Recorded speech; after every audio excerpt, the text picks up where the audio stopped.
tick us off when we said we're the biggest brand in the UK, but the Sunday Times, on the figures that were in the Sunday Times last weekend, we are the biggest e-cigarette supplier in the UK at the moment. There were three things that I was just going to talk about. Was one, our surprise, one, our pride, and one, what our concern. Surprise, why are we surprised? And I think it's picking up on what Martin has just said.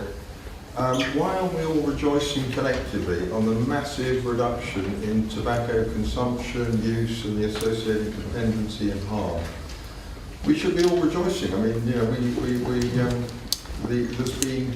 the tobacco companies have told me offline that, you know, our sales are reducing their sales. So, you know, I don't understand why we're not all rejoicing about that, all those that have an interest in public health and reducing the harm caused to public health by tobacco. So that's why we're surprised, and where we're proud, or we take tremendous pride. I think when I picked this up, okay, I've only been working for 6 months more in the industry, but we take great pride in what the public health experts and the academics are saying about our work and the contribution we can make.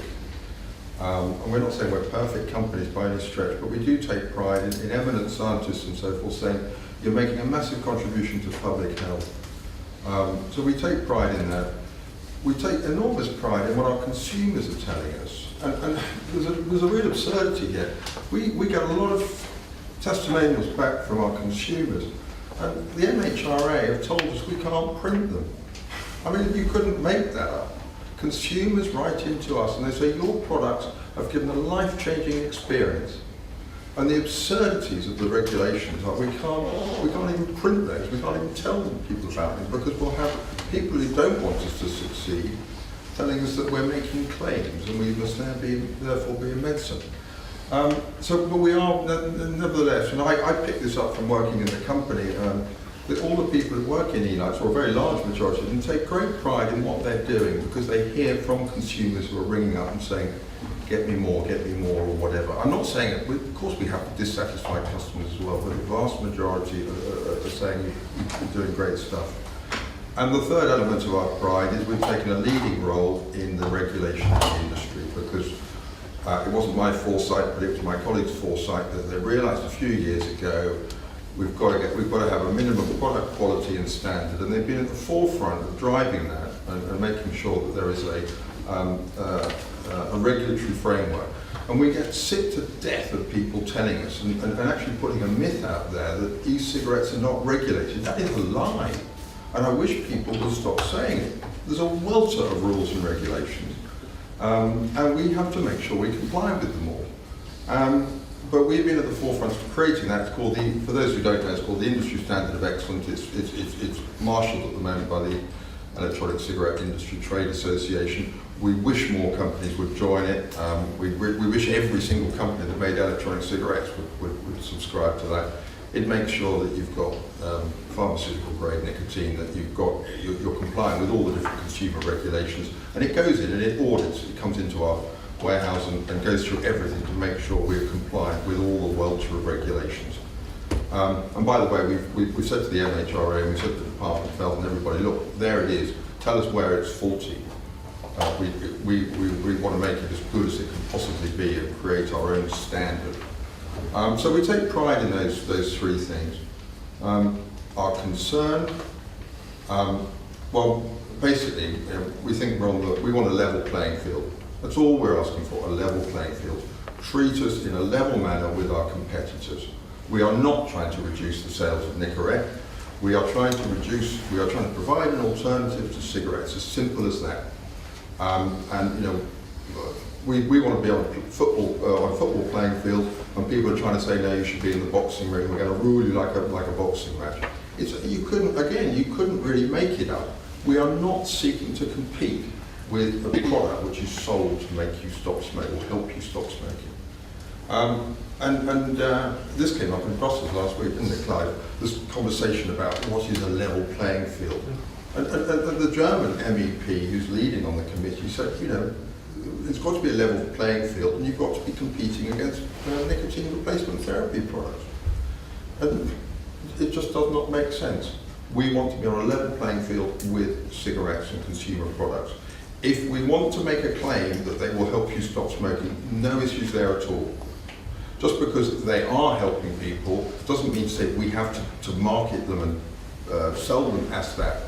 Primarily, they're an alternative to cigarettes. And actually, just on that quickly, we were in the House of Commons today, and the Labour MP we were talking to said, oh, smashing products, because it just means I'm not smoking so much. I'm never going to stop smoking, but this is really, really helpful.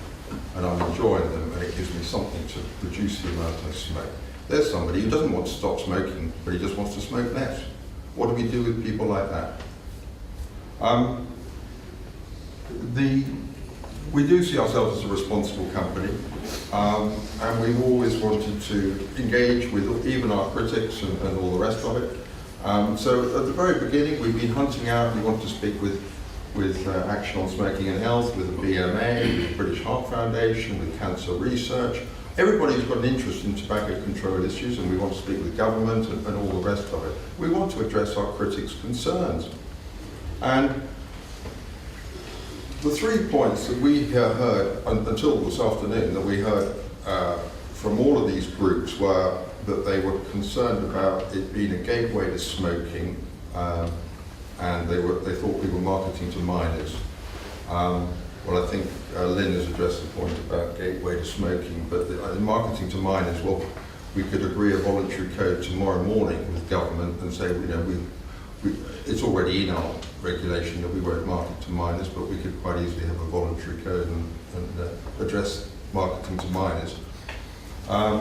Undermining smoke-free legislation, this bizarre point that gets put out that we're in danger of renormalising smoking, whatever that might mean.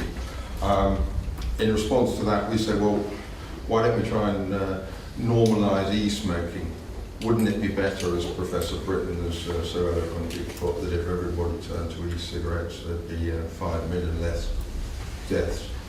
To me, it's sort of slightly clutching at straws, and my colleagues know I keep on saying this, but I think we should do a survey nationally about if you're a smoker and you're forced outside to have an e-cigarette, will you light up a conventional fag, or will you have an e-cigarette? And I think you'd find it would be a very, very high percentage.